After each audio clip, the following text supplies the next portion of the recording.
Hello again, welcome back to Grove Fairgrounds. Today I'm working on a train station, a passenger train and cars, and then a little bit more details on the fairgrounds, and this should be the last video for the fairgrounds, or the Orange Grove Fairgrounds, and the map should be coming out momentarily, probably the same time when I upload this video.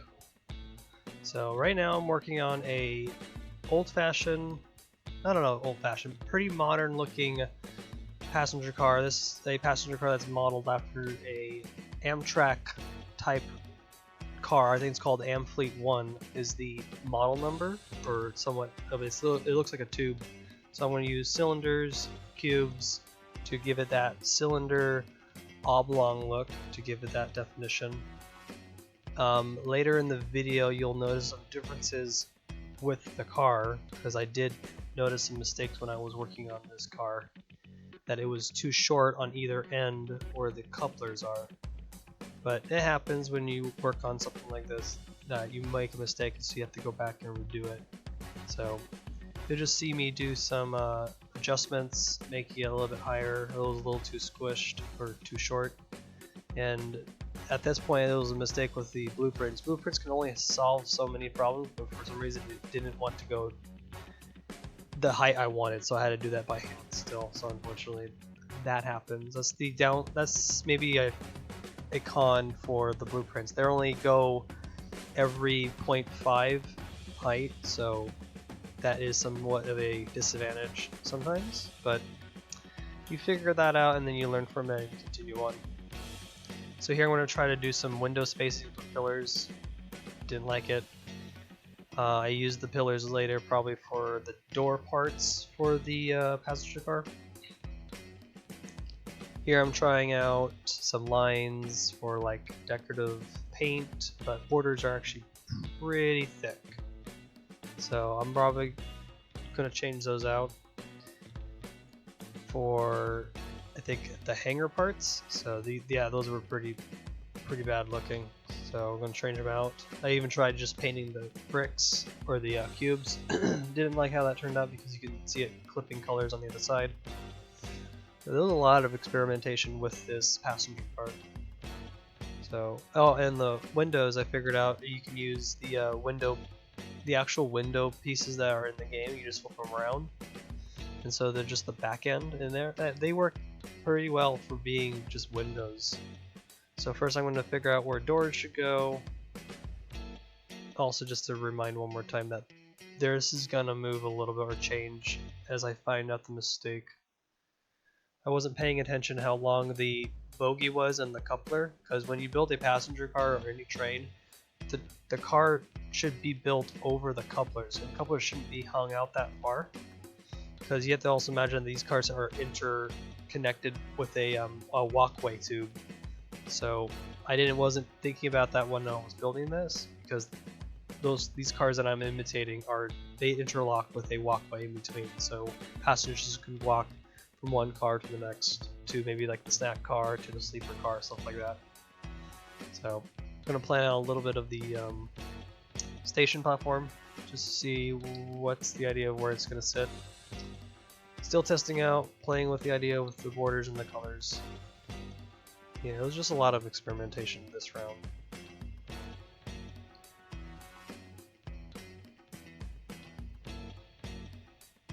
Yeah, just experimenting. Here's some of the windows sets I put in to figure out the spacing between them. Now, the issue I do find with this game is that it has this odd cube thing going on where it's not actually even all the way. So I could have done it by hand, but I excuse me, I like the knowledge, and I know that everything that I put down is somewhat grid based or snapped on. Putting down free things gives me this weird feeling of like, oh, it's not connected, even though it technically is.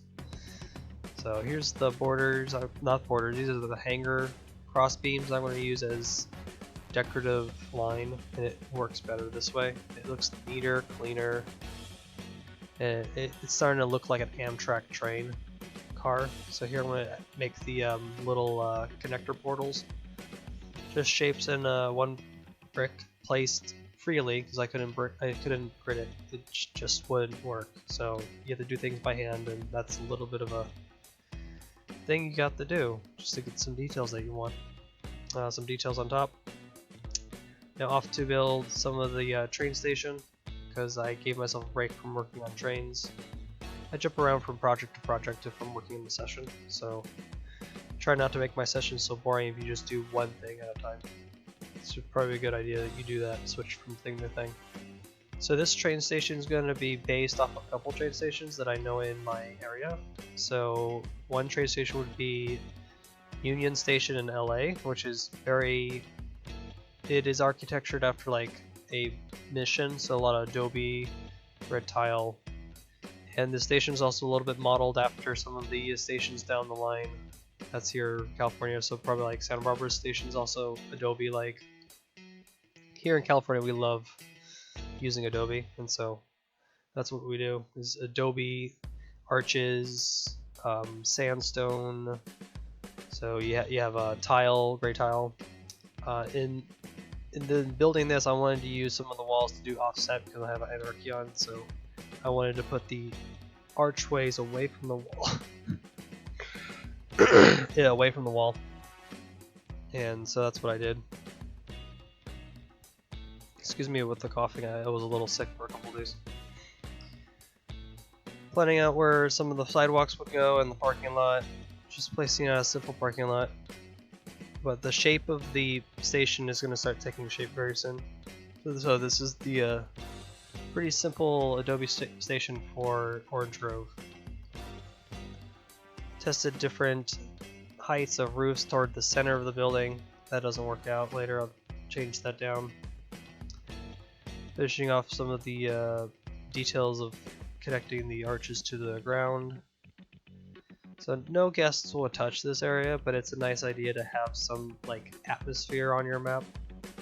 That's what I think I enjoy doing, is giving your scenario a sense of world building. I'm going to try out some doing some border roofs to make it tile.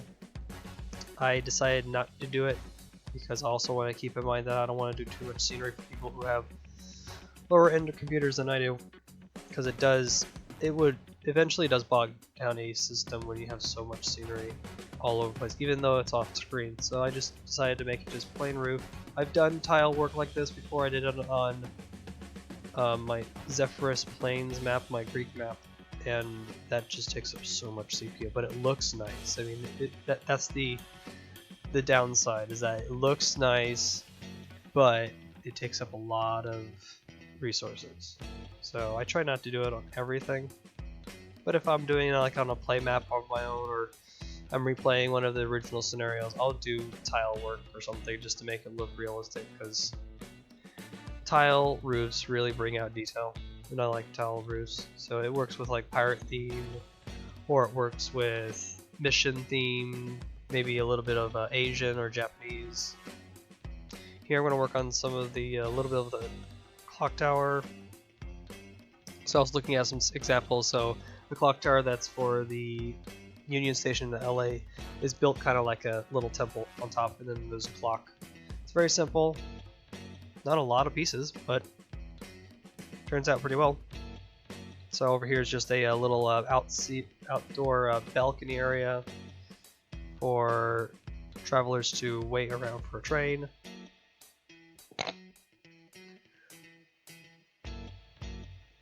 And then doing some pillar work to give those arches some more strength. And then I was working on it, I was like, oh, I needed windows into the station, so that gives it some place to be. Because inside a station, you would be a ticket booth, maybe restrooms, a small cafe. Union Station, I know that has a Starbucks or some type of a Subway in their train station, and there's tons of trains at Union Station that come through by hourly. So but this is just a small train station out in the middle of a small little town. So finishing details, borders, always a go-to for finishing off roofs. Sometimes making a roof without a border gives it detail too. So it depends on what you're looking for. That's what it is. So I've noticed the mistake of making it too short, so on to fixing the train. I got rid of the track underneath to make my work a little bit easier because I have to copy this a couple times. So on to make the car actually more balanced or more the proper size. So this is the thing about making custom custom vehicles in general. You don't know the scaling until you finally figure out. And so I did cut out a section where I actually put two cars next to each other, and there was too much gap in between, and that wasn't realistic in my opinion for a train car that would have a connecting walkway. So I just had to go fix it. It was a quick little thing to do, but it does get frustrating when you notice a mistake. You have to go back. But it's okay. You just breathe, take a step back, and redo it, and then you're good to go. So we're gonna add some more details that I noticed that I needed. Like there's a little bit of a step down so that passengers come down. So I decided to add that near the bogies and the wheels, and then reposition the door. And I want to also reposition all the windows on the train car because they're a little too far apart now, or I have to respace them. So I'm just doing regular, basically redoing it all at this point. I did like how these passenger cars turned out finally. So I needed, in my collection of train stuff, I don't have modern cars, and now I do. Because I have some Western cars, I have some Western locomotives, so I have a couple of steam locomotives that are in the workshop. I have a box car I made. I should make a caboose, but that's later on if I want to do maybe another Western map or something down the line. So finalizing on the window position, so I'm going to leave a little bit of gap in the back because technically speaking that probably would be where the restroom would sit, because each passenger car should have technically a restroom on board because that's how they are designed. I've been on a couple trains in my lifetime, and you find out what cars have the restroom and which has the snack bar and walking between them. Just also, I'm a big train buff in general, so I like trains. That's why I have a lot of train collections already in Parkitect. So this is where I'm going to do a copy of the train car, call it the Amtrak passenger car, probably. Yep, Amtrak. And then copy, I think, yeah, double checking the spacing, and I made like 5 cars, so it's a 5-car passenger train. So on to replacing all the track, making sure everything will look good, and then on to making the diesel. Now I have some dislikings with this diesel, unfortunately. I might change it one more time before I release the map, but it looks good here so far. I think the size of it might be a little too small compared to the cars, because the passenger cars are actually a little bit over the side of the wheels, or a little bit bigger than the track itself. So this diesel is modeled after an F-series locomotive, so this is a diesel that is, how do I describe it? It would be the if you ever seen old pictures of the Santa Fe locomotive, it's the dome front, so it looks like a nose up in front, so it goes out, down in front into a cylinder, and then it has a place where a light would be, so a cylinder would come out from the front here. So this is called an F-series locomotive. This is the technical term, so we're doing a little lesson on locomotive design. So that's the model of locomotive I'm copying, so it's somewhat of an old school locomotive. There are so many different locomotives I can choose from, because there's so many different models of diesel locomotives out there right now that I can choose any one, but I wanted to do some more retro train because it kind of matches the scenery of this town. It's old, like in the 50s or 60s, and so with the train in the station is also old too. So off to do some of the stripe work on the locomotive and figure out where windows go.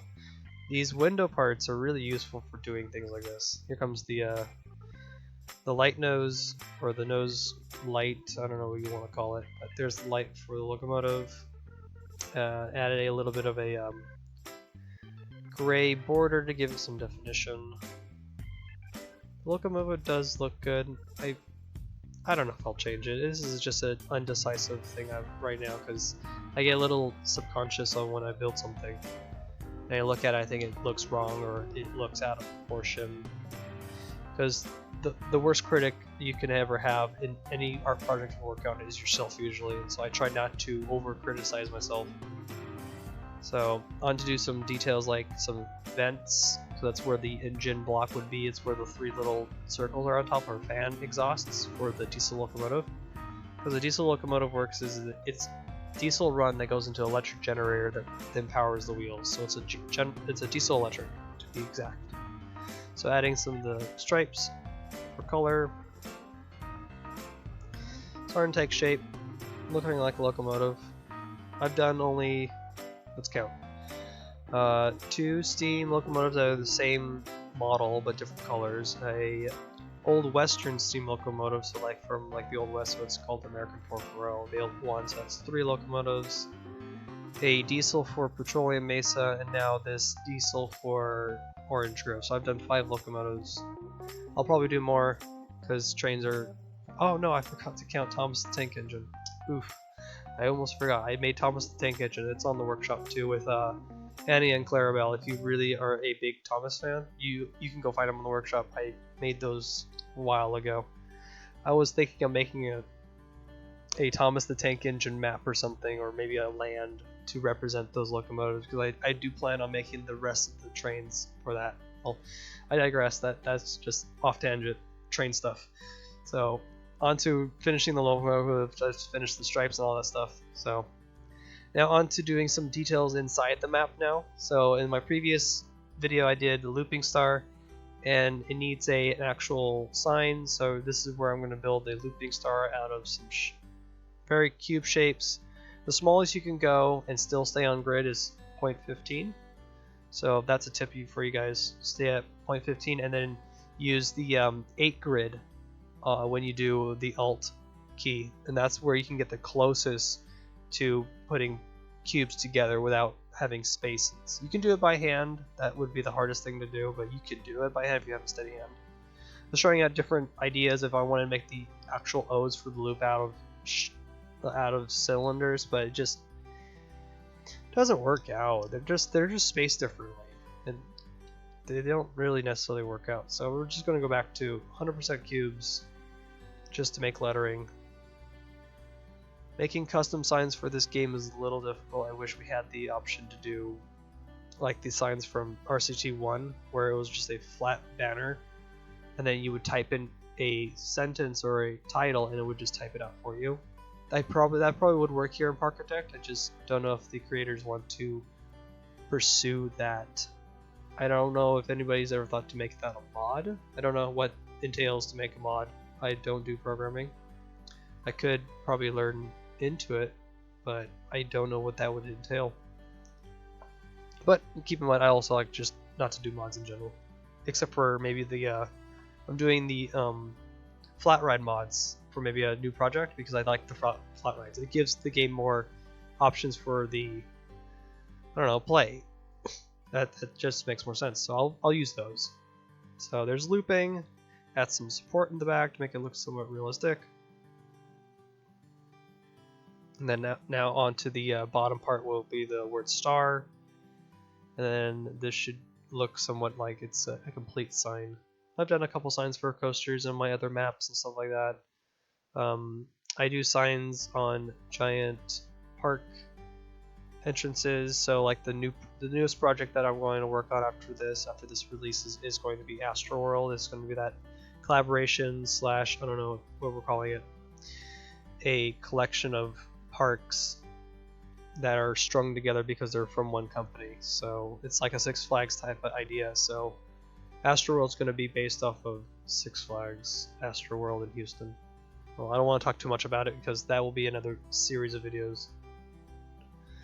But on to finish the R. The R and the A are kind of similar in how they're built in Cube, and so you can tell kind of how I cut it off to make it look like the R part, and then make a little bit of a little diagonal part to be the little part of bottom of the R. So that's looping star. Add some flags to give it some carnival-ish looking thing. I keep deleting that Q in the back. I never noticed how many times I deleted it, but it was getting quite annoying. So on to make a little like candy shop. So when I ever went to the fair, there was a like those candy shops would be on wheels, right? So they'd be set up like with giant pictures of candy. They're pink and they look like they have folded out windows or like roofs that cover the windows. So when the opening day happens, they come up. So I'm gonna imitate that. Build some of these stalls and then build a little bit of like a booth. So this booth gets set up here. So the final description of this map is that you have been given the job to finish the fair that was left by a previous manager. So you're the new general manager of a fair that needs to open and you need to now fix it. So that's the idea of the map. So far that's the story. So it gives you an idea of what you need and why there's already rides put in. So there's only going to be 4 rides. So it'll be the looping star. I'll put down teacups later, a carousel, and a roto spin drop ride. So those are the rides already included. And then you have the rest of the space to do what you like. You can delete the bunkers. You can delete the trees. I think I didn't make... Yeah, you cannot change the terrain. So the terrain is where it is, and you have to work with it. So it makes sense for an actual fair, because I don't think fairgrounds actually have that privilege to actually change the terrain whatever site they go to with the rides, because rides are bought by a fairgrounds, or rented more likely, and then that is how they set up all that stuff. So here I'm going to do some little candies, so 2 candy things and a candy wrapper, 1. Add some smokestacks to give us some of the industrial air conditioning stuff, and then add some lighting all around the corners because little light bulbs really give some more detail out to it. It's a carnival. It's lights and bright colors, gets your attention, so you can go buy candy. So on to more details. So a little bit of doing just very simple carousel and teacups, and just doing covers. It's really not that much. Because carnivals aren't really detailed, they're just kind of placed down, and they don't have really much on it. Over in this corner, this is behind the main building of the entrance area, so the visitor center. I decided I wanted to make some carnival tents, so where games would go, or maybe another little snack bar would go. You can utilize these if you want to. I did with my little bit of a playthrough I did, so you can maybe put a ride. No, these are too small for maybe a ride, but you can put stalls in. Stalls would be nice, like balloons or a hot dog stand. So these are just short little things I'm doing. Just this is the end game basically. When you know that map is almost done, you know that you can just finish up little details here and there. So I decided also to add some banners. I made the banners a little bit higher than usual because I think it worked better when they were connected and higher up to the little tents here. So doing some benches. So the map should be out this week. You'll find it on the workshop. So this will be my 10th map I've done for scenarios. So I'm very pleased that I met my personal goal of 10. So we're gonna just finish up, make a copy of some of these tents and then push them over into the corner. But that should be it. Orange Grove Fairgrounds is going to open very soon. So I'll let you guys go. I'll see you guys in the next video.